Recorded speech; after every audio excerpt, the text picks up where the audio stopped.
साथियों नमस्कार। सार शब्द भेद सत्य पुरुष चैनल में आप लोगों का स्वागत है।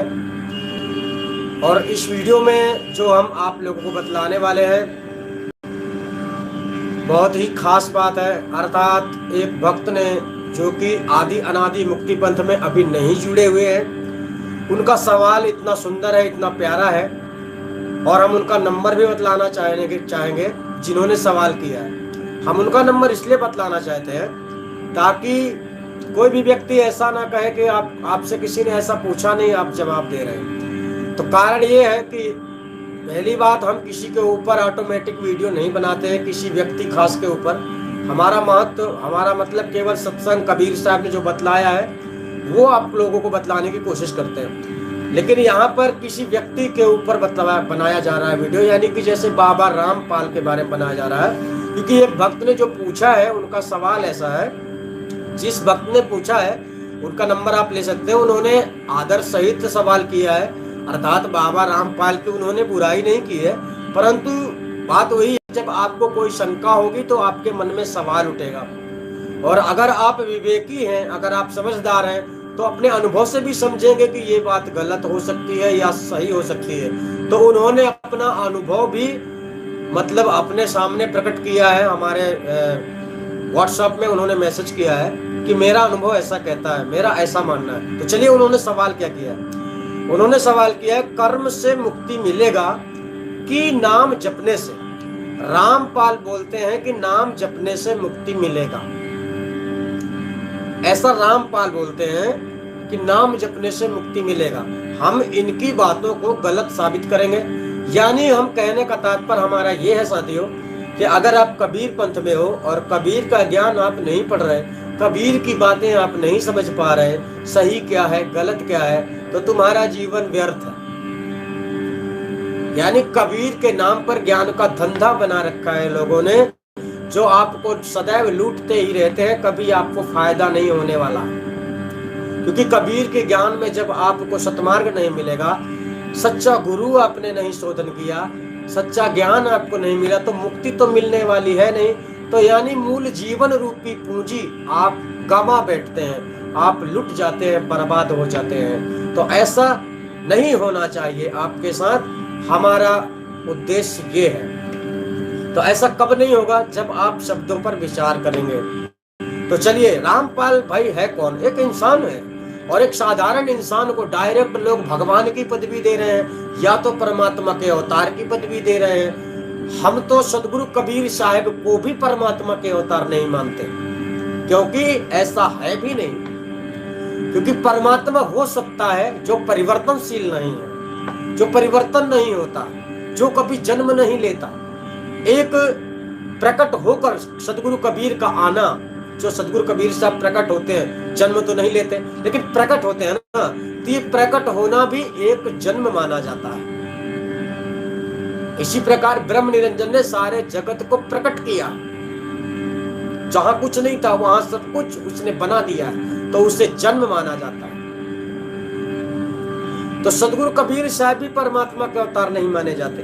तो उन्हें स्वयं सिद्धात्मा कहते हैं, जो ब्रह्म निरंजन के बराबर मुकाबले की ताकत रखता है। स्वयं सिद्ध चेतन आत्मा में इतनी पावर होती है।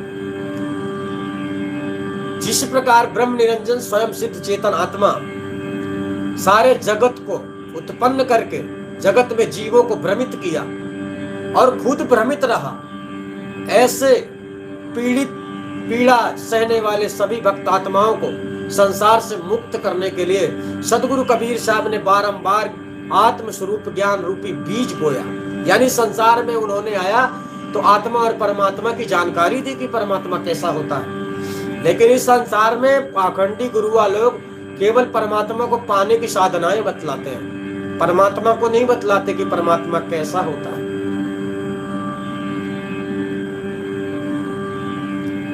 और जब आप परमात्मा को जीते जी नहीं जाने, तो मरने के बाद तुम किसे परमात्मा मान लोगे? तो बात यही है कि ग्रंथों में आप लोग लिपटे हुए हैं, ग्रंथों की बातें, पता नहीं कौन सी ग्रंथ आपको किस प्रकार की शिक्षा दे रही है। तो इसी प्रकार बाबा रामपाल के ग्रंथ अगर बात की जाए, जैसे ज्ञान गंगा का लोग बहुत प्रचार करते हैं, बहुत सारे लोग अज्ञानी तो हमको ही बोलने लगते हैं कि आप ज्ञान गंगा पढ़िए।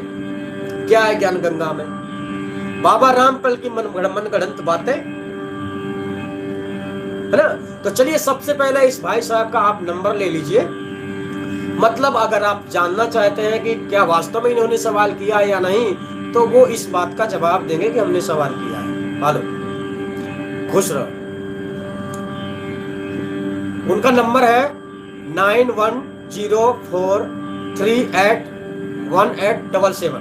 इसको हिंदी में लिखो 9103381877। अर्थात इस भाई ने सवाल किया है। सवाल क्या किया है वो हमने आपको बतलाया है, और अब उन्होंने अपने तरीके से क्या समझकर बताया है। मेरा दिमाग बोल रहा है कि कर्म से मुक्ति मिलेगा। ये जिस भाई ने सवाल किया है उन्होंने ही अपना जवाब इसमें प्रस्तुत किया है, मतलब प्रस्तुत किया है कि मेरे दिमाग से, मतलब मेरा अनुभव, मेरा विचार ये कहता है कि कर्म से मुक्ति मिलेगा। चलिए डिसाइड करते हैं। मुक्ति तो प्राप्त आप लोगों को होना चाहिए अगर भक्ति कर रहे हैं तो, और मोक्ष के लिए ही कबीर पंथ का मार्ग खुला है।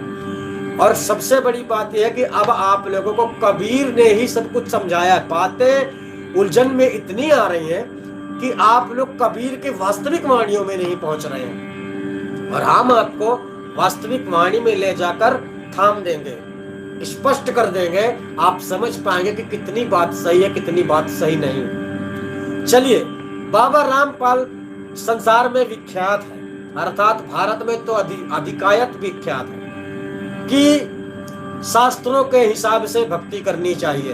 और बाबा रामपाल शास्त्रों के मतलब समक्ष, शास्त्रों के हिसाब से भक्ति करवाते हैं। इसलिए इसमें सारे भारत के विद्वान लोग भी फंस गए। मतलब बहुत सारे साधु महात्मा भी ऐसा विचार कर रहे हैं कि बाबा राम, मतलब शास्त्रों को मानने वालों को भी बाबा रामपाल ने फंसा दिया। वेदों को मानने वाले को भी बाबा रामपाल ने फंसा लिया, गीता को मानने वाले को भी बाबा रामपाल ने फंसा लिया, है ना। यानी कुरान पढ़ने वालों को भी बाबा रामपाल ने फंसा लिया। तो बाबा रामपाल को लोग इस प्रकार से विद्वान समझते हैं, लेकिन बाबा रामपाल विद्वान नहीं, एक चतुर व्यक्ति है।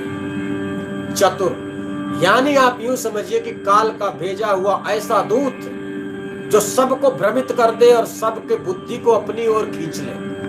लेकिन ऐसा कबीर ज्ञान में नहीं होता। जिसे कबीर का ज्ञान, बीजक बोध जिसे हो जाता है, बीजक का ज्ञान जिसके शरीर में प्रवेश हो जाता है, जिसके हृदय में चिपक जाता है, ऐसे लोग बाबा रामपाल के ज्ञान को थोथा समझते हैं। तो अब आपको समझना सच्चाई क्या है, नाम जपने से मुक्ति क्यों नहीं मिलती है, अब हम आपको ये बतलाना चाहते हैं। चलिए एक प्राचीन शब्द में चलते हैं। हम आपके सामने कई शब्द रखेंगे, लेकिन कुछ मुख्य शब्द रखेंगे आपके सामने। एक तो जब आप गुरु से ज्ञान लेते हैं, जब आप गुरु से ज्ञान लेते हैं, वास्तविक ज्ञान की बात चल रही है। साधारण सांकेतिक नाम दे देना एक अलग बात है। मान लीजिए हमने सांकेतिक नाम आपको कुछ भी दे दिया कि चलो राम राम जपना है, तो ये एक सांकेतिक नाम परमात्मा से लगाव होना चाहिए, इसके लिए दिया जाता है। इसके लिए नहीं दिया जाता कि आप सदैव उसे जपते रहो मरते दम तक। अगर ऐसा करने के लिए आपको कोई मंत्र मिला है कि जीवन भर आपको ऐसा करते ही रहना है, तो आपको समझ लेना है कि ना तो आपको गुरु सच्चा मिला है, और ना आपको ज्ञान सच्चा मिला है, और ना मिलने वाला है। ठीक है, क्योंकि आदि अनादि मुक्ति पंथ में भी सांकेतिक नाम दिए जाते हैं। वो नाम तब तक के लिए होते हैं जब तक आपको पूर्ण ज्ञान, यानी आत्मा का ज्ञान आपको जब तक नहीं करवाया जाता, आत्मा परमात्मा को आप जब तक नहीं जानते, तब तक के लिए वो दिया जाता है। और जब आपको आत्मा परमात्मा का ज्ञान हो जाता है, तब आपको उन नामों से छुटकारा मिल जाता है। उन किसी भी नामों का सुमिरन या ध्यान भजन नहीं करना पड़ता। परमात्मा से लगन लगाने के लिए, प्रीत लगाने के लिए, गुरु से लगन लगाने के लिए गुरु की सेवा करनी होती है, और नाम से, परमात्मा से लगन लगाने के लिए परमात्मा का सुमिरन किया जाता है। परंतु सुमिरन ही पूर्ण अंत ज्ञान नहीं है। अंत ज्ञान है, लास्ट ज्ञान है आपका आत्मा परमात्मा का स्वरूप, जिसे आपको जीते जी जानना है गुरु के द्वारा। और ये काम मात्र 5 सेकंड के अंदर का है। ऐसा नहीं है कि आपको घंटे 2 घंटे 4 घंटे की साधना करके आपको जानकारी होगी, ऐसा नहीं है। ठीक है, तो अभी हमने आपको बतला, अभी हम आपको समझाना चाहते हैं कि सबसे पहले जो नाम की बात आती है, तुम्हें कैसा नाम चाहिए, कौन सा नाम चाहिए, किस नाम से मुक्ति होती है? तो सदगुरु कबीर साहब ने एक शब्द में कहा है, खेसरी ना भूचरी अगोचरी उन्मुनि, है ना, ये 5 प्रकार की मुद्राएं होती हैं, इन मुद्राओं के अंतर्गत देने वाला ज्ञान भी श्रेष्ठ नहीं है। फिर इसमें और जोड़ दिया सदगुरु कबीर साहब ने, जो जो बातें गलत है, कौन कौन सी बातें गलत है? पढ़े गुने वाद करे कबहू नहीं मानिए, पढ़कर आपको समझा दिया यही सही है, उस बात को पढ़कर आपको कोई साधना बतला दी गई कि चलो यहाँ पे ये लिखा है, चलो यहाँ पे लिखा है कि पूर्णिमा को व्रत रहना है, चलो यहाँ पे लिखा है कि दीपाबाती करना है, पढ़े गुने ऐसी बात करके समझा देने वाला, आपको संतुष्ट कर देने वाला व्यक्ति आपके साथ धोखा कर रहा है, आपको गलत ज्ञान दे रहा है। तो पढ़े गुने बात करे कबहू नहीं मानिए, श्वासा को जाप करे झूठ सो बखानिए। अगर कोई व्यक्ति आपको श्वासों के द्वारा सुमिरन सिखला रहा है, किसी मुद्रा में बैठा कर आपको ध्यान लगाने की बातें कर रहा है, श्वासा को जाप करे झूठ सो बखानिए, कबहू नहीं मानिए, मतलब आप समझ लीजिए कि आपको गलत ज्ञान मिल रहा है, नहीं लेना है ऐसा ज्ञान। तो पढ़े गुनाह बात करे कबहू नहीं मानिए, श्वासा को जाप करे झूठ सो बखानिए। फिर इसके बाद सदगुरु कहते हैं, अक्षर पार, अक्षर पार नहीं अक्षर भरपूर। अक्षर के पार मतलब अक्षर नहीं होना चाहिए, जो शब्द ज्ञान गुरु से आपको प्राप्त होना है, क्योंकि सार शब्द स्वरूप ज्ञान को आत्मा परमात्मा का स्वरूप ज्ञान बताया गया है। तो अक्षर पार नहीं अक्षर भरपूर मतलब उसमें अक्षर नहीं होना चाहिए, एक ऐसा शब्द गुरु से आपको प्राप्त करना है। अक्षर पार नहीं अक्षर भरपूर, कहा है कबीर सत्य सो मानिए, मतलब वही सत्य ज्ञान है। जब ऐसा ज्ञान आपको प्राप्त होता है तब आपको समझ लेना है कि वह वास्तव में सत्य है। ऐसा कबीर साहब प्रमाणित कर रहे हैं। कबीर साहब वेद शास्त्रों से प्रमाणित नहीं कर रहे हैं, अपने ज्ञान में बतला रहे हैं। ठीक है, चलिए यहां पर आपने समझा पहली कड़ी। अब दूसरे कड़ी में चलते हैं, दूसरे सदगुरु कबीर साहब की ऐसी वाणियों में चलते हैं, जिन वाणियों को, जो वाणियां प्रचलित है, बहुत सारे लोग बोलते हैं, लेकिन उसी को उसका अनुवाद दूसरे तरीके से समझा के अपने ज्ञान में जोड़ लेते हैं। लेकिन सत्य क्या है और सत्य क्या था, सत्य जानने वाला ही बतला सकता है। तो चलिए दूसरी कड़ी कौन सी है, दूसरा शब्द कौन सा है जो आपको जागरूक करेगा। जाप मरे अजपा मरे, समझना बात को पहले। जाप मरे अजपा मरे अनहद भी मर जाए। तीनों चीजें अलग अलग समझना है, हम आपको बतलाएंगे। पहले शब्द को समझ लो। जाप करने वाला भी मरेगा, समझे? जाप करने वाला मरेगा मतलब अमर नहीं होगा, मुक्त नहीं होगा, उसको मोक्ष नहीं मिलेगा। जाप करने वाले को किसी भी मंत्र का जाप करो, जाप के सहारे अगर मोक्ष होना चाहते हो तो ऐसा नहीं होगा। जाप मरे अजपा मरे। अजपा मतलब होता है वही श्वासों के द्वारा जो ध्यान लगाने की प्रक्रिया होती है। जैसे आप बैठ गए, अजपा जाप जपने लगे, किसी नाम का ही अंतर्मन में अंतर्मन से जाप करने लगे, चाहे कोई नाम जपो अंतर्मन से। अजपा मतलब कोई संख्या नहीं, जिसकी संख्या नहीं, आप निरंतर जपते रहते हैं, किसी नाम को स्मरण करते हैं, या फिर बहुत लोग ध्यान लगा के शब्द सुनते हैं। तो जो अनहद की धुनें सुनने का प्रयास करते हैं तो उसे कहता अनहद भी मर जाए। तो जाप करने वाला भी मरेगा, अमर नहीं होगा, मोक्ष नहीं मिलेगा। अजपा जाप जपने वाला भी मरेगा, अमर नहीं होगा, उसे मोक्ष नहीं मिलेगा। अनहद की धुनें सुनने वाला भी मरेगा, क्योंकि ऐसा कल ही हमको एक व्यक्ति ने सवाल किया, यानी उस व्यक्ति ने ऐसा बोला कि मुझे सार शब्द प्रकट हो गया है, मेरे अंदर निरंतर एक धुन चलती रहती है। अब आपको ये पता लगाना है कि धुन आती कहां से है भैया।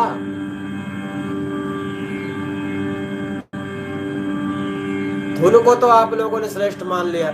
जैसे हम मृदंग बजा रहे हैं, ढोल बजा रहे हैं, तो आप ढोल की आवाज को सुनकर मगन हो रहे हैं, तो ढोल श्रेष्ठ होगा या फिर जो आवाज आप सुन रहे हो वो श्रेष्ठ होगा?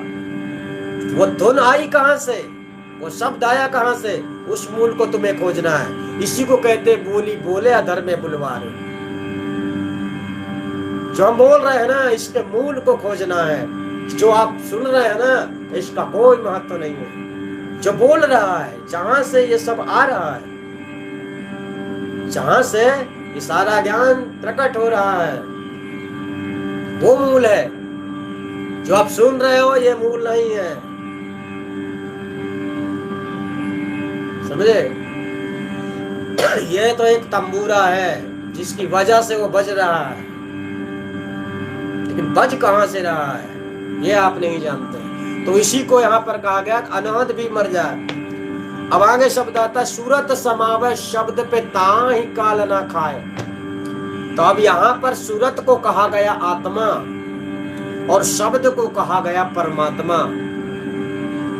वैकल्पिक रूप से उसका नाम रख दिया गया, सूरत कह दिया गया आत्मा को और परमात्मा कह दिया गया शब्द को।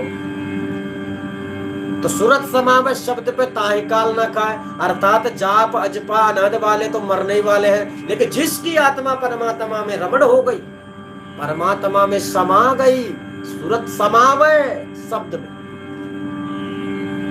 तो आत्मा जब परमात्मा में समावेश हो जाती है तो वह विलुप्त हो जाती है।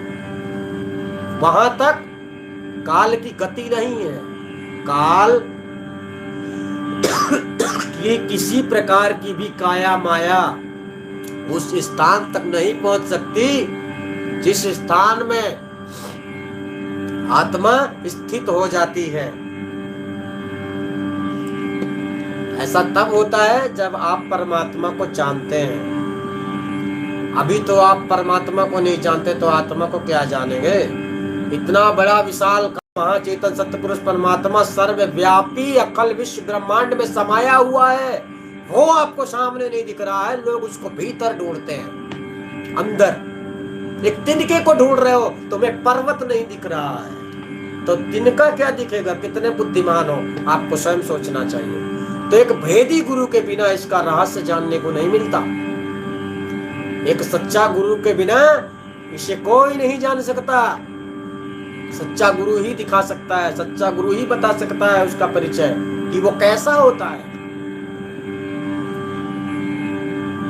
तो इस प्रकार से बाबा रामपाल का जो नाम जपने वाली बात आती है, लोग कहते हैं कि नाम जपने से मुक्ति होगी, तो इस भाई ने यहाँ पर बहुत अकल ठिकाने रख के बात की कि मेरे हिसाब से नाम जपने से मुक्ति नहीं होगी। देखो ये भाई अभी अनादि मुक्ति पंथ में जुड़े भी नहीं है, परंतु इनके अंदर अनुभव तो है, विचार तो है, समझने की शक्ति तो है कि ऐसा नहीं हो सकता, ऐसा हो सकता है। तो कर्म तो श्रेष्ठ है जगत में, कर्म प्रधान विश्व रचि राखा। अगर आप गुरु बनाते हैं तो वो भी कर्म होता है। गुरु करना होता है, गुरु बनाना होता है। गुरु कर लिया आपने, फिर गुरु के आदेश में चलना भी होता है। तो गुरु करना भी कर्म है। तो गलत गुरु आपने बना लिया तो गलत कर्म आपने कर लिया, उसका परिणाम गलत होगा। सही गुरु आपने बना लिया तो सही कर्म करना होगा, क्योंकि आप जब सही कर्म करेंगे तो सत्य के मार्ग पे पहुंचेंगे, आपके साथ अच्छा होगा, जीवन का कल्याण होगा, है ना। तो ये रही दूसरी बात कि नाम जपने से मुक्ति संभव नहीं है। अर्थात सदगुरु कबीर की वाणी प्रैक्टिकल रूप से प्रमाण दे रही है। और भी एक शब्द में चलते हैं जहां पर लोग कहते हैं कि बाबा रामपाल शास्त्रों के हिसाब से सही भक्ति करवाते हैं और ऐसी भक्ति करने से ही मुक्ति मिलेगी। तो एक शब्द में सदगुरु कबीर साहब ने कहा है, पंडित हाथ किताब पुराण, ऐसा नहीं है। हाँ, यहीं पर वाणी घूम रही है, क्योंकि ये दो ही लाइन बतलाएंगे हम आपको। हाँ, काजी हाथ किताब पुराना, पंडित वेद पुराना। काजी मतलब मुल्ला, मुसलमान। काजी हाथ किताब पुराना, पंडित वेद पुराना। कै मुरीद तदबीर बतावे, उनमें वह जो ज्ञाना। मतलब इस्लाम लोग क्या करते हैं, जो कुरान बतलाता है कि भाई इस प्रकार से नमाज पढ़ना है, इतने टाइम नमाज पढ़ना है, इस प्रकार की कलमा पढ़ना है, इस प्रकार का फतिहा पढ़ना है, फलाना ढिमका जो भी होता है, ऐसा बकरीद मनाना है ना, ऐसा मुहर्रम मनाना है, जो भी इनके त्योहार पूजा पाठ जो भी आते हैं, है ना। तो जिस प्रकार से मतलब कहने का है कि जो इनके आदर्श बतलाते हैं, इनके कुरान में जो शिक्षा दी जाती है, उसी कुरान की शिक्षा को ये लोग पवित्र समझकर कुरान के अनुसार अपना आचरण रखते हैं और भक्ति करते हैं। उनमें वह क्या मुरीद तदबीर बता में, उनमें वह जो ज्ञाना, मतलब जो उसमें लिखा होगा वही तो बताएंगे। ठीक इसी प्रकार से पंडित वेद पुराण शास्त्र आदि ग्रंथों के ज्ञाता ब्राह्मण की पदवी में आते हैं। हालांकि ये वास्तविक में ब्राह्मण नहीं, ये तो जाति के ब्राह्मण। वास्तविक में ब्राह्मण इस जगत में उसी को सदगुरु कबीर साहब ने बतलाया है, ब्राह्मण वही ब्रह्म को जाने,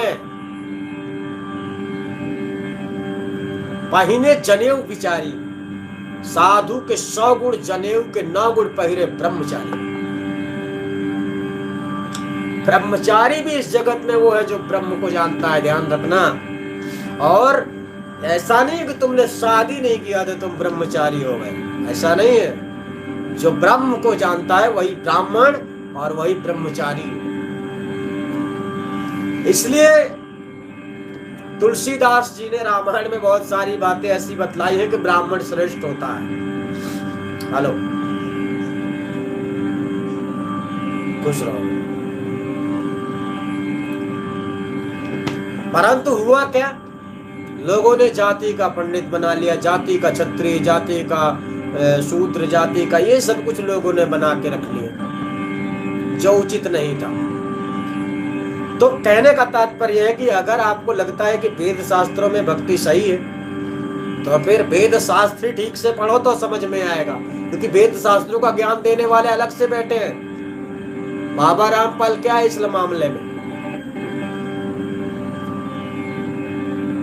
तो कहने का तात्पर्य है कि सदगुरु कबीर साहब ने इस प्रकार के ज्ञान को नकार दिया है। संसार के सर्वत्र ज्ञानियों का उन्होंने विरोध किया है। हमने एक वीडियो बनाया है जिसमें 7 मतवादियों के बारे में बतलाया गया है। कोई तो शरीर को ही आत्मा मानता है, कोई इंद्रियों को, मन को आत्मा मानता है, परमात्मा मानता है ना। अर्थात लोगों के अलग अलग हिसाब किताब हैं, जैसा उन्हें सत्य प्रतीत हुआ वैसा स्वीकार कर लिया।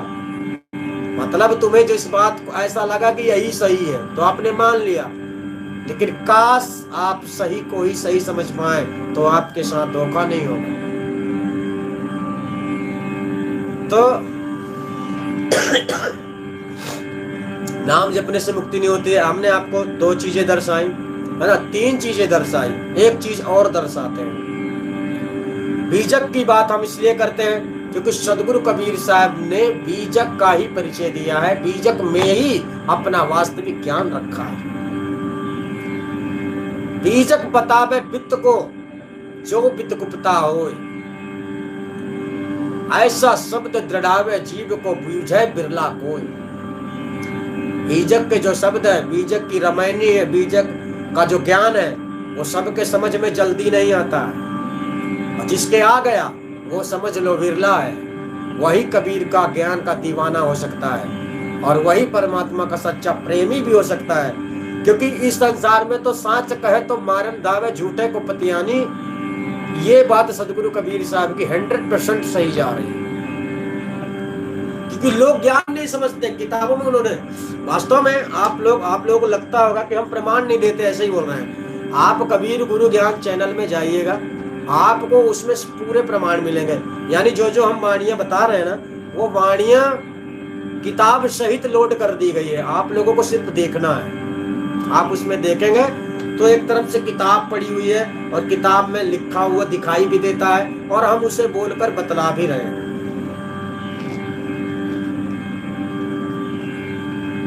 सत्संग में है अभी हम।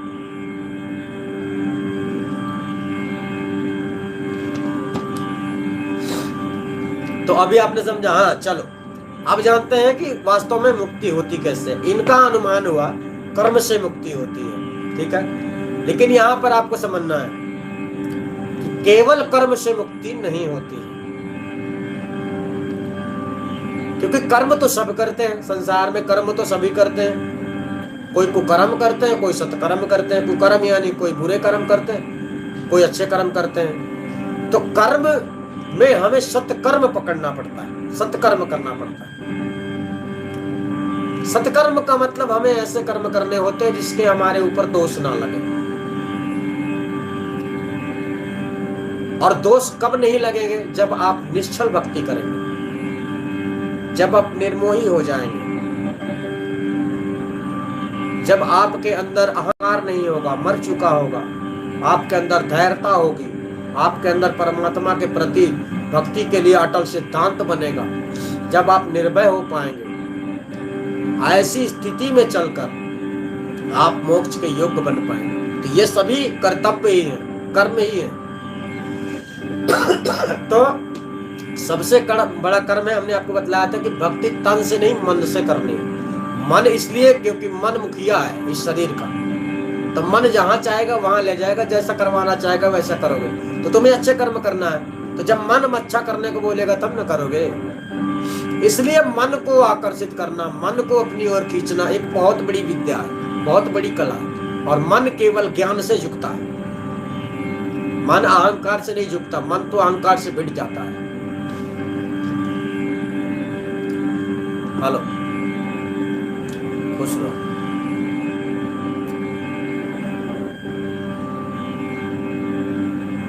हाँ बेटा, ठीक है। चलिए एक और इशारा, हम एक जगह का और इशारा कर देते हैं। बीजक का ज्ञान इसलिए पढ़ना चाहिए, बीजक के ज्ञान इसलिए समझना चाहिए, और ये भी हम बतला देते हैं कि जैसा तैसा बीजक आपको पढ़ने की जरूरत नहीं है। आपको मार्केट में वर्तमान में बीजक में भी डुप्लीकेट बीजक आपको मिलेंगे। डुप्लीकेट बीजक का मतलब ये होता है कि बीजक के शब्द तो वही रहेंगे, लेकिन उसके अनुवाद लोगों ने अपनी तरफ खींच लिए। जैसे विहंगम योग हो गया, राधा स्वामी पंथ हो गया, एक नितिन का पंथ चलता है, मदन पंथ हो गया। ऐसे कई पंथ है जिसमें बीजक की बातें तो करते हैं, लेकिन बीजक के शब्दों को घुमा देते हैं, यानी उसी का अर्थ दूसरा बतलाने लगते हैं। और शब्द में जब अर्थ नहीं समझोगे आप, तो आप समझते समझते ना समझे रह जाओगे।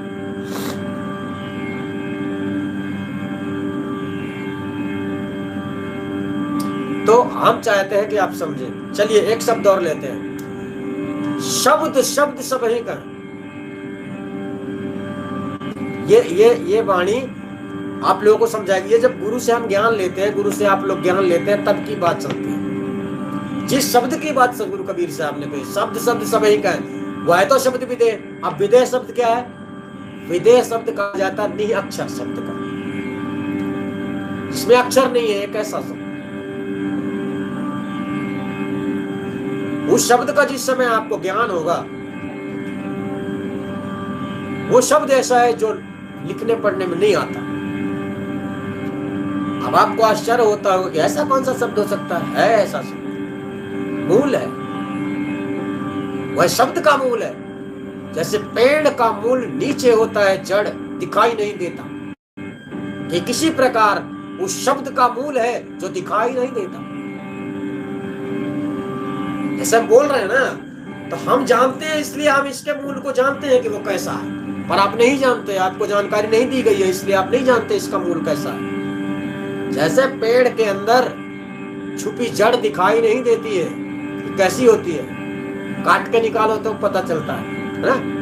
ठीक इसी प्रकार तुम अज्ञान बस उसे नहीं जानते हो, जब गुरु जानकारी देता आप जान लेते हो। शब्द शब्द सब एक है, वह तो शब्द विदेह।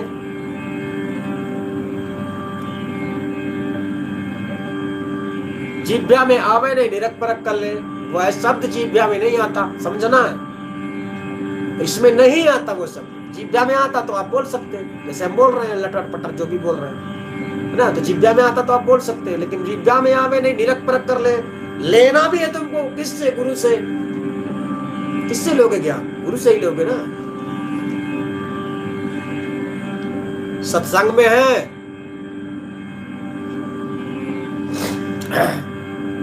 ठीक है, तो आपने यहां पर समझा, सीधे स्पष्ट शब्दों में आप समझिए कि जो रामपाल का जो ज्ञान है, आप कितना भी उसमें लोक दिखावा करें या फिर मान बढ़ाई करें, वहां इतने करोड़ का तो रोज भंडारा होता है, इतना करोड़ रोज आता है, ये फलाना ढिमका होता है, लेकिन आप जरा विचार कीजिए कि माया ने रामपाल को किस प्रकार से फंसा लिया,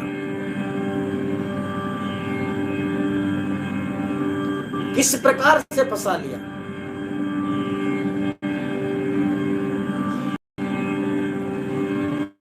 फंसा लिया ना, अर्थात माया आपको मरते दम तक गिराने की कोशिश करती है और आप लोगों को माया से लड़ना है। कैसे लड़ोगे?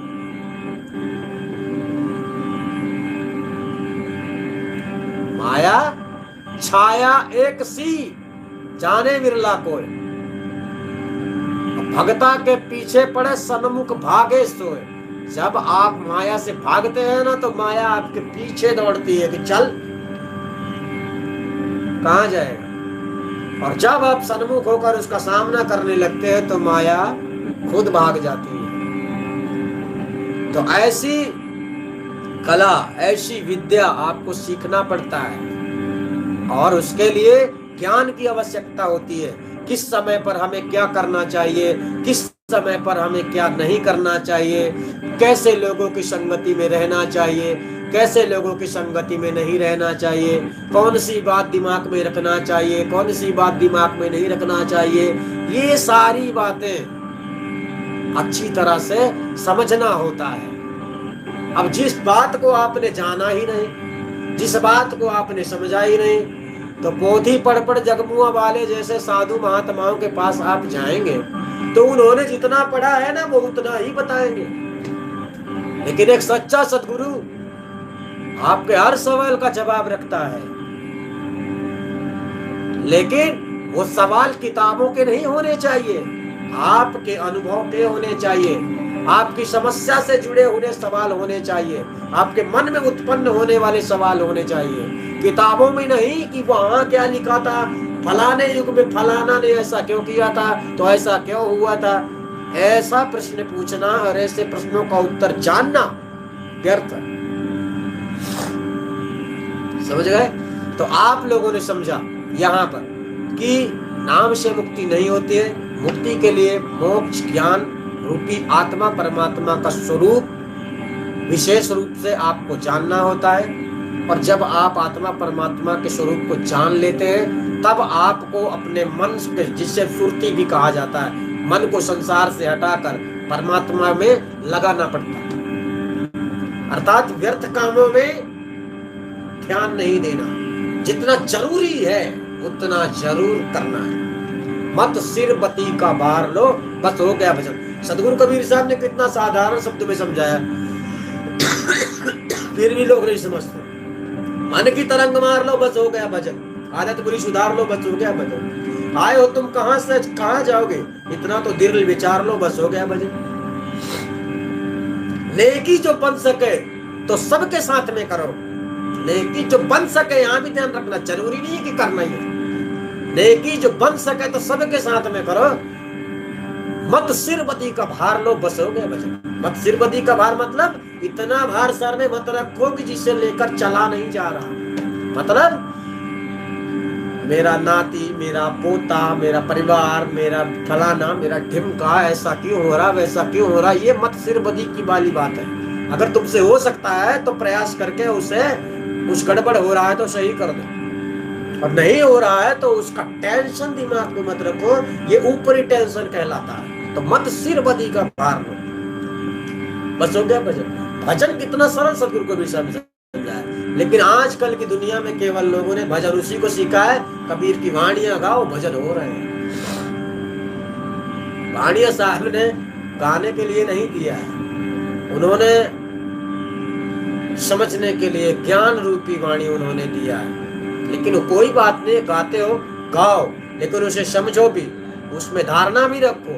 लेकिन संसार में तो वर्तमान में केवल लोग रुपया छापने के लिए, केवल पैसा कमाने के लिए सदगुरु की वाणियों का प्रयोग करते हैं अच्छे अच्छे सत्संगों में।